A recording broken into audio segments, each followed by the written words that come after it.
ఆయన ఎన్ని ప్రదేశాల్లో తిరిగినాడో సమయానికి అనుగుణంగా అక్కడున్న ఏదో ఒక సమస్యను తీసుకొని దానిపైన మాట్లాడుతా ఎన్నో వందల హామీలు ఇచ్చినాడు. ఆఖరికి ప్రజలను మోసం చేసేదానికి సూపర్ 6 అని లాస్ట్ ఒక ప్రలోభ పెట్టే ఒక మేనిఫెస్టోని తయారు చేసి ప్రజలకు ఇవ్వడం జరిగింది. ఇది కూడా ప్రజలు నమ్మరు అని చెప్పి భావించి ఒక కార్డు కొట్టినాడు పెద్దది, భవిష్యత్తు గ్యారంటీ బాబు షూరిటీ అని. ఈ కార్డులో ఏముందంటే పలాని గోవర్ధన్ రెడ్డి, కరిమిరెడ్డి గోవర్ధన్ రెడ్డికి ముగ్గురు పిల్లోళ్లకు 3 15 45,000, ఆయన రైతు ఒక 20,000, ఆ ఇంట్లో ఆయన ఉంది కాబట్టి ఆయనకు 15,000 లెక్కనిస్తే ఒక 18,000 సంవత్సరానికి. ఆయన కొడుకు చదువుకున్నాడు, ఖాళీగా ఉన్నాడు కాబట్టి నిరుద్యోగులు కాబట్టి ఆయనకు ఒక 3,000 నెల అంటే 36,000. ఆయన బస్సు ఎక్కి తిరగాలంటే అమ్మగారింటికో ఎక్కడికైనా పోవాలంటే ఆయనకు ఫ్రీ బస్సు. ఈ రకంగా గోవర్ధన్ రెడ్డిని పూర్తి స్థాయిలో మాయలో పెట్టినాడు. అర్థమైంది కదా మీకు? గోవర్ధన్ రెడ్డిని మాయలో పెట్టలే, మనందరినీ మాయలో పెట్టలే. ఈ దేశంలో ఎవడైనా అవినీతి పరుడు ఉన్నా అంటే చంద్రబాబు తర్వాతనే. చంద్రబాబు పెద్ద అవినీతి పరుడు, మనందరికీ తెలుసు. అంటే వయసులో పెద్ద వయసులో ఉండే వాళ్ళందరూ ఆ కాలంలో చంద్రబాబు ఆస్తి ఎంత అంటే 2 ఎకరాలు. 2 ఎకరాల ఆసామి ఇప్పుడు 60-70 వేల కోట్ల సామ్రాజ్యాన్ని ఏర్పాటు చేసుకున్నాడు. హెరిటేజ్ అని ఒక పెద్ద కంపెనీని పెట్టినాడు. ఈ కంపెనీ నెట్వర్క్ ఏంటంటే 60-70 వేల కోట్లు. ఎప్పుడూ అధికారమే ఆయనకు. మామ ముఖ్యమంత్రి 7 సంవత్సరాలు వాళ్ళ మామ ముఖ్యమంత్రిగా ఉండేటప్పుడు బ్రహ్మాండంగా సంపాదించుకున్నాడు. ఈయన ఆయన్ను వెనుపోటు పొడిచి ఈయన ముఖ్యమంత్రి అయినాడు ఏకంగా. ఎవరికి చెప్పే మాటలు వాళ్లకు. ప్రజలను మోసం చేసేదాన్ని కొత్త ఐడియాలు, కొత్త పథకాలు తీసుకొస్తుంటాడు. ఇప్పుడు ఆయన కొత్త అవతారం ఎత్తినాడు. ఇప్పుడు ఆ అవతారం ప్రకారం ఆయన ఒక్కడే మంచి వ్యక్తి, చాలా మంది దొంగలు ఉన్నారు ఈ సమాజంలో అని చెప్పే ప్రయత్నం చేస్తున్నాడు. ఆయన కొడుకు ఇంకోడు ఒకటి తయారైనాడు. ఇప్పుడు నేనే అన్ని కనిపెట్టినా అంటాడు, నేనే అన్ని మా నాయనకి సలహాలు ఇచ్చినా అంటాడు. ఆయనేమో నేను బిల్ గేట్కి ఇచ్చినా, లేకుంటే టోనీ బ్లేర్కి ఇచ్చినా, ఇంకోటికి ఇచ్చినా, నరేంద్ర మోడీకి ఇచ్చినా, ఆయన వాజ్పేయికి ఇచ్చినా, నా వల్లనే వాళ్ళందరూ రాజకీయాల్లో పెద్ద మనుషులు అయినారు. ఇవన్నీ చెప్పే ప్రయత్నం పక్క చేస్తాడు. హైదరాబాద్ సిటీ ఆయనే కట్టినాడంట, ఔటర్ రింగ్ రోడ్ ఆయనే కట్టినాడంట, హైటెక్ సిటీ ఆయనే కట్టినాడంట, ఎయిర్పోర్ట్ ఆయనే కట్టినాడంట, ఈ ఊరికి రోడ్ ఆయనే వేయించినాడంట, ఈ ఊర్లో అన్ని పనులు ఆయనే చేసినాడంట. చెప్పే దాంట్లో ఎవడైనా చెప్పేవాడు ఉంటే వాడు చంద్రబాబు నాయుడు వినేవాళ్ళం మనం. అంటే చిన్న వాళ్ళ పైన అస్త్రాలు ప్రయోగించే దాంట్లో పెద్ద దిట్ట ఆయన. అమరావతిని అడ్డపెట్టుకుని 1000 కోట్ల దోపిడీ ఒక పక్క చేస్తాడు. ఎవరైనా ఇల్లు కట్టుకోవాలంటే 2,300 రూపాయలు స్క్వేర్ ఫీట్ కి ఇస్తే బంగారంగా మంచి ఇల్లు కట్టిస్తారు. ఎవరైనా నాకు ఇస్తే నేను కట్టిస్తా, నాకు చేత అవుతుంది. ఈయన 10,000 రూపాయలు ఇస్తాడు, 12,000 రూపాయలు ఇస్తాడు ఆడు కాంట్రాక్టర్లకు. ఎవరు ఆ కాంట్రాక్టర్లు ఇల్లంటే ఆయనకు ఆత్మ బంధువులు, ఏరే వాళ్ళు ఎవరు ఉండకూడదు. ఆయనకు ఆత్మ బంధువులు అంటే నీకు తెలుసు కదా, ఆయనకు కావాల్సిన వాళ్ళు, ఆయనకు పెట్టుబడి పెట్టేవాళ్ళు, ఆయనకు సంపాదించి ఇచ్చేవాళ్ళు 1000 కోట్ల రూపాయలు దోపిడీ చేసే ఒక కార్యక్రమం అమరావతిలో జరుగుతా ఉంది ఈరోజు. ఎవరికి చెప్పుకోవాలా? అంటే మనందరము ట్యాక్స్ కడతాం. మనందరి దగ్గర నుంచి వచ్చే 2,40,000 కోట్ల రూపాయలు బడ్జెట్ ఏదైతే ప్రజల దగ్గర నుంచి వస్తుందో, ప్రభుత్వం దగ్గర నుంచి, కేంద్ర ప్రభుత్వం నుంచి వచ్చే డబ్బులు అన్ని కలుపుకొని ఈ డబ్బంతా దీంట్లో సింహభాగం ఎత్తుకొని పోయి అమరావతికి పెడితే ఇక్కడ అభివృద్ధి ఏం కావాలి? ఇక్కడ అవసరం లేదా అభివృద్ధి అని జగన్మోహన్ రెడ్డి ఏం తప్పు చేసినాడు? అమరావతి ఒక స్లో ప్రాసెస్. ఆ నుంచి ఏమన్నా అసెంబ్లీని తీసేసినాడా, సెక్రటరియట్ తీసేసినాడా? ఆయన అనుకున్నాడు 3-4 నగరాలు అభివృద్ధి చెందితే ఈ రాష్ట్రంలో అన్ని నగరాలు అభివృద్ధి చెందాలనే ఒక ఆకాంక్షకు అనుగుణంగానే నగరాలు అభివృద్ధి చెందితే అక్కడ ఎంప్లాయ్మెంట్ క్రియేట్ అవుతుంది, ఎంతో మంది పోయి అక్కడ సెటిల్ అవుతారు, సెటిల్ అయిన వాళ్ళకి అందరికీ జీవనోభివృద్ధి దొరుకుతుంది అనే ఒక ఆలోచనతో ఆయన చేస్తే ఈయన కళ నెరవేర్చుకుంటే దానికోసమే ఈరోజు క్వాంటమ్ అంటాడు, క్వాంటమ్ వ్యాలీని తీసుకొస్తా అంటాడు, అంటాడు, ఇంకోటి అంటాడు, ఆడ 1000 ఎకరాలు అన్యక్రాంతం చేసే ప్రయత్నం చేస్తాడు. కొత్త ఎయిర్పోర్ట్ కడతాడంట. ఉందే ఎయిర్పోర్ట్ ఒక 15 కిలోమీటర్ల ఉంటే నాకు ఏడు కొత్తది కావాలంటే. అంటే ఆయన కళ, ఆయన ఇష్టం, దాని ద్వారా డబ్బులు వస్తాయి. ఈ రోజు ఆయన సంపద సృష్టిస్తాను అని చెప్పి నమ్మబలికి ఒక్క రూపాయి కూడా సంపద ఈ రాష్ట్రంలో సృష్టి కాలే. ఈ రోజు 13 నెలల్లో రాబడి తగ్గిపోయింది. ఈ రాష్ట్రానికి రావాల్సిన రాబడి తగ్గిపోయింది. ఎందుకంటే ప్రజల దగ్గర డబ్బులు లేవు, వ్యాపారాలు లేవు, దిగుబడులు లేవు, గిట్టుబాటు ధరలు లేవు, రైతులు ఇబ్బందుల్లో ఉన్నారు.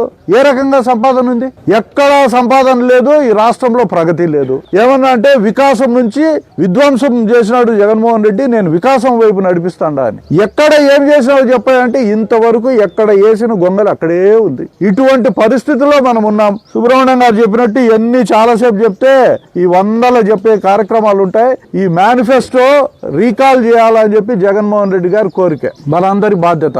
ఈ మేనిఫెస్టోని ఎందుకు రీకాల్ చేయాలంటే ప్రతి గడపకు మనం తొక్కి ఈ విషయం చెప్పాల్సిన బాధ్యత మన అందరిపైన ఉంది. ఇది ఒక మోసపూరితమైన ఎన్నికల్లో ఆయన కుట్ర పన్నిన విషయాన్ని మనం ప్రజల్లోకి తీసుకుపోయి చెప్పాల్సిన అవసరం ఎంతైనా ఉంది. ఇది మన తక్షణ కర్తవ్యం.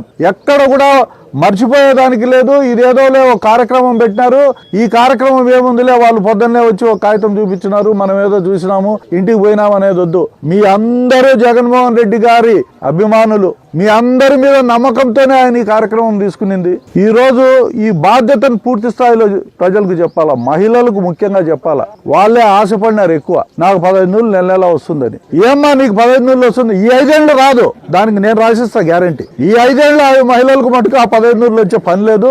ఆ రైతులకి ఏమన్నా ఇస్తే ఇచ్చేమో కానీ బస్సు ఎక్కిస్తాడులే. ఈ నుంచి చిన్న మండలం నుంచి హెడ్ క్వార్టర్స్ కే గోల్చెరు దాటేదానికిలే. అది కూడా ఉంది. మళ్ళీ తిరుపతి పోదాం అనుకున్నారేమో, ఛాన్స్ లేదయ్యా. కాణిపాకంకు పోలేరు, తిరుపతికి పోలేరు, గండికి కూడా పోలేరు. ఎంతసేపు ఇక్కడిక్కడే ఉండిపోవాల్సిందే. దీనికోసం మనకు ఒక బస్సు ఏర్పాటు చేస్తా అంటే మన మహిళల కోసం, వాళ్ళ బస్సు ఎక్కి ఆడ నుంచి ఆడికి పోయి రావాలంట. మన అందరి దగ్గర శక్తి ఉంది, ఆ బస్సు ఎక్కాల్సిన కర్మ కూడా లేదు. ఆ బస్సు పోతాదో లేదో కూడా తెలియదు. ఎందుకంటే పాత డొక్కట బస్సులన్నీ రెడీ చేస్తాడు ఈ ఆడవాళ్ళ కోసం. అది స్పెషల్ బస్సులు పెడతాడు మహిళా బస్సు అని, అవి తిరిగేది లేదు, పెట్టేది లేదు. ఊరికి ఒకటి ఉంటే మేలు కదా, మండలానికి ఒకటి ఉంటుంది. ఇటువంటి పరిస్థితులు ఉన్నాయి. అందుకే ఈరోజు ఎటువంటి పరిస్థితుల్లో ఓ పక్క మనందరం ధైర్యంగా ఉండాలా. మిథున్ రెడ్డి గారు అరెస్ట్ చూసినాం మనం.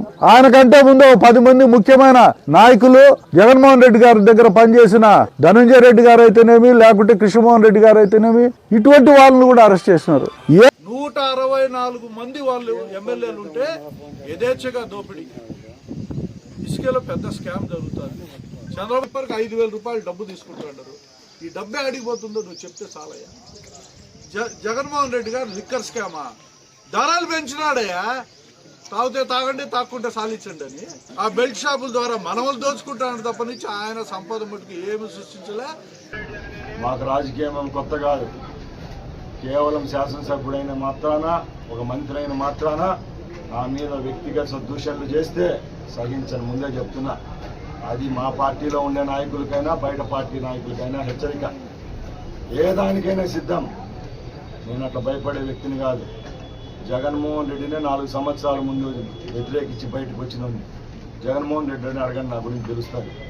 ఈరోజు మీరు పోయి వ్యక్తిగతంగా నా గురించి మీటింగులు పెట్టడము ఇవన్నీ చేస్తే నేను ఊరుకోను. నీ రమేష్ రెడ్డి విషయానికి వస్తే, ఏ రోజు నువ్వు గొప్పలు చెప్పుకుంటున్నావు, నన్ను దొంగ అన్నావు, నాకు నా చిన్నమండలం మండలంలో 4,000 మెజార్టీ ఇచ్చినారంటావు. రే వెధవా, తప్పట్లు కొట్టించుకునే దానికి మాట్లాడకురా వెధవా నువ్వు. నేను ముందే చెప్తున్నా, నీకు గుడ్డలు ఇచ్చి రాయచూటి రోడ్ల మీద నిలబెడతా.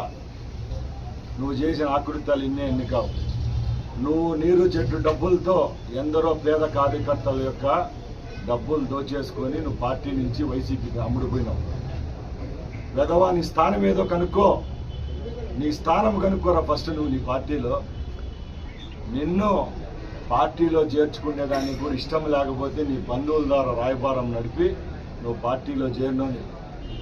ఖబర్దార్ చెప్తున్నా, తెలుగుదేశం పార్టీ పక్కన పెట్టు, వైసీపీ పార్టీ పక్కన పెట్టు. నీకు దమ్ము ధైర్యం శరం ఉంటే రాంప్రసాద్ రెడ్డి అనే నేను రా, నాతో తగులు. అంతే తప్పక మా పార్టీ మీద, మా నాయకుని మీద, నా మీద ఎక్కడన్నా ప్రెస్ మీట్లు పెట్టి ఎవడన్నా సోషల్ మీడియా పోస్టులు పెట్టినా సహించేది లేదని చెప్తున్నా. ఈరోజు కూడా ఎస్పీ గారికి చెప్పడం జరిగింది. ఇప్పటికి ఊరుకోం. గత 2 నెలల నుంచి కొందరు పార్టీలో ఉంటూ సోషల్ మీడియాలో పోస్టులు పెడుతున్నారు. రాజంపేట నియోజకవర్గాన్ని అంతు చూస్తాం, రాయచూట్లో అంతు చూస్తామంటున్నారు. దమ్ము ధైర్యం ఉంటే రండి. మీకు ఏం అన్యాయం జరిగిందో రండి. మీకు ఏ అన్యాయం జరిగిందో రండి, బయటకు వచ్చి తగలండి, చెప్పండి. తెలుగుదేశం పార్టీ మీకు ఏమన్యాయం చేసింది? మీరు బతకలేక, మీరు జయించలేక, మీరు మనసులో ఒప్పించి గెలవలేక మీరు మాట్లాడుతున్నారు తప్పక మా అప్ప సొత్తు రాయచోటి, మా తాత సొత్తు రాజంపేట, తెలుగుదేశం పార్టీ జెండాలు నాటినాము, గుంతలు తొగిలినాము. అప్పుడు ఇప్పుడు ఎవరు భయపడే వాళ్ళు ఎవరు లేరు. ఎవరు భయపడే పరిస్థితులు లేరు. రాంప్రసాద్ రెడ్డి భయపడ్డు. ముందే చెప్తున్నా, నేను 18 సంవత్సరాల్లో నా రాజకీయ అరంగేటం చేసిన. మీ బాబులకే భయపడలేదు. మీరు బుడా పకీర్ డ్రాయర్గా నన్ను ఏం చేసుకోలేదు. నేను నా మనస్సాక్షిగా రాయచోటి ప్రజల కోసం పనిచేస్తున్నా. ఎవడు సింహం సింగిల్గానే వస్తుంది, పందులు మీరంతా కలిసి వస్తున్నారు. రాత్రిళ్ళు అయితే ఏ ఫోన్లు కనెక్షన్లకు వస్తాయో మాకు అందరికీ తెలుసు. సూడో తెలుగుదేశం పార్టీ లీడర్కు అలాగే వైసీపీ లీడర్లకు హెచ్చరిక, రాయచోటి నియోజకవర్గంలో ఇంకా ఎవరి మీదైనా అహంభావంగా మాట్లాడితే అంతు చూస్తాం. మీరు తప్పులు చేయలేదా? మీ భూ ఆక్రమణలు లేవా? చట్టాలకు అతీతులా మీరు? రేపు మేము చట్టపరంగా పోతే నిలబడగలుగుతారా రాయచోట్ల అని అడుగుతున్నా. అలాగే నిజంగా నిక్కచ్చిగా అభివృద్ధి పైన మాట్లాడేదానికైతే నేను మంత్రిగా వస్తా. రండి, మీరు నా ముందర డిబేట్ పెట్టండి. ఇన్ని ఛానళ్ళు ఉన్నాయి, ఏ ఛానల్లో అయినా కూర్చుంది. మీరు చేసిన వ్యక్తిగతంగా అభివృద్ధి ఏంది, మీ పార్టీ చేసిన అభివృద్ధి ఏంది, నేను ఒక సంవత్సరంగా ఎమ్మెల్యేగా మంత్రిగా అభివృద్ధి ఏం చేసినా నేను చేసి చూపిస్తాను. కార్యకర్తలను గుండెల్లో పెట్టి నేను చూసుకుంటున్నా. మీ అక్కట్టు లాలూచి పడ్డంలే. మీ పదవుల కోసమో డబ్బుల కోసమో మీరు పార్టీ బారిన బోగస్ వెధవలు మీరు. మేము నిక్కచ్చిగా ఆ రోజు కూడా తెలుగుదేశం పార్టీ కొత్త అయినా కూడా ఒక ప్రతిపక్ష నాయకునిగా, ఒక మాజీ ముఖ్యమంత్రిగా అంగళ్ళులో పొంగునూరులో రాలేకపోతే ఆ రోజు అడ్డపడితే వైసీపీ కార్యకర్తల పెద్దరెడ్డి కుటుంబాన్ని ఎదిరించి యుద్ధం చేసినవాడిని నేను. మీరు ఇక్కడ ఉండే మీ దోబూచులాటకి నేను భయపడేవాడిని కాదు. నేను చెప్తున్నా మరొకసారి, ఎవడైనా కానీ సోషల్ మీడియాలో ఎవడైనా అసభ్యమైన కామెంట్ పెట్టినా, ఎవడైనా షేర్ చేసినా, లేకుంటే మా లీడర్ అది అని మీరు పొగుడుకోండి. మమ్మల్ని కామెంట్ చేస్తే సూడో టీడీపీలో ఎవరైతే ఉండారో దొంగ టీడీపీలో దొంగ కార్యకర్తలుగా దొంగ నాయకులుగా చలామనే వెధవలకు, అలాగే ఈ పార్టీ నుంచి అక్కడికి పోయిన వెధవలకు చెప్తున్నా, ఇంకా సహించే పరిస్థితే లేదు. మరొక్కసారి రమేష్ రెడ్డి విషయానికి వస్తే చెప్తున్నా, రమేష్ రెడ్డి 2 ఛాన్సులు అయిపోయినాయి. ఆ రోజు ఒకసారి కాంట్రాక్ట్ ఏదో అడ్డం వచ్చిందని నా మీద ప్రెస్ మీట్ పెట్టి యాగింగ్ చేశాం. రెండోసారి ఈరోజు చేశాం. ఈరోజు నేను మా ప్రభుత్వం పైన, మా నాయకుని పైన ఉన్న గౌరవంతో పోలీస్ కేసుతోనే సహించా. దీనికి వెనకాలన్న ఎవరైతే మాఫియా ఉన్నారో వాళ్ళ పేర్లు నేను చెప్పాల్సిన అవసరం లే. దొంగగా ఫోన్లలో మాట్లాడుకొని మనం 3 ఏళ్ళ నుండి పార్టీ మారి మళ్ళీ ఆడ చేద్దాం ఏడు చేద్దామన్నా. మీకు దమ్ము ధైర్యం ఉంటే రేపు పంచాయతీ ఎలక్షన్లు, మున్సిపల్ ఎలక్షన్లు వస్తాయి, తగలండి. ఓడిస్తారో గెలిపిస్తారో నేను ప్రజలతో నేను పోరాడతాను. నేను కాళ్ళు పట్టి అడుగుకుంటా. అంతేగాని మీరు పెట్టే దానికి నేను చెప్పలే. అలాగే కొందరు వ్యక్తులు నన్ను గెలిపించినా నేను కాళ్ళ కేసు కొడతా, కింది కేసు కొడతా అంటే ఏం చింతకాయ నువ్వు కొట్టేది? ఇంకా చింతకాయ కాళ్ళకి ఎవడు భయపడేది లేదు. మీ అబ్బాల తరం కూడా కాలేదు రాంప్రసాద్ రెడ్డి ఇంటికి పీకడం. అట్లా ఏం భయపడను. నేను ఈరోజు ఇంత గట్టిగా చెప్తున్నానంటే ప్రతి ఒక్క మనిషికి ఒక సహనం ఉంటుంది. ఒక మంత్రిగా మాట్లాడటంలే, ఒక కామన్ మ్యాన్గా మాట్లాడుతున్నా. 20 సంవత్సరాలు ఏ పార్టీ సపోర్ట్ లేనప్పుడే నేను రాయచోటి వదిలిపోలా. ఈరోజు ఒక మంత్రిగా, ఒక ఎమ్మెల్యేగా నాకు రాయచోటి ప్రజలు భిక్ష పెట్టారు కాబట్టి 5 సంవత్సరాలు నేను ఎమ్మెల్యేగా ఉంటా. రేపు వచ్చే 5 సంవత్సరాల తర్వాత కూడా ఒక నియోజకవర్గం కాదు, 2 అయితే 2 సీట్ల నుంచి పోటీ చేస్తా.